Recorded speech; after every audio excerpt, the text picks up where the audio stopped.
I was craving some kind of dessert with dulce de leche when I saw this nut maker on Amazon, and I decided to make these dessert nuts. It's very popular in the Slavic culture. When I got this machine, I got the recipe for the dough online. It's super easy to use. It's a double-sided non-stick machine, and it cooks evenly and super quick. It's perfect for homemade desserts, a little treat for yourself.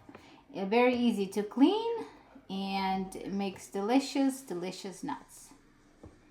It has the on button, which is the red, and it will show you a green once the cookies are ready to be taken out. It has a lock feature, non-stick. It makes 12 cookies in one set. I had a really good time making these. It was enjoyable, and most of all, they tasted delicious.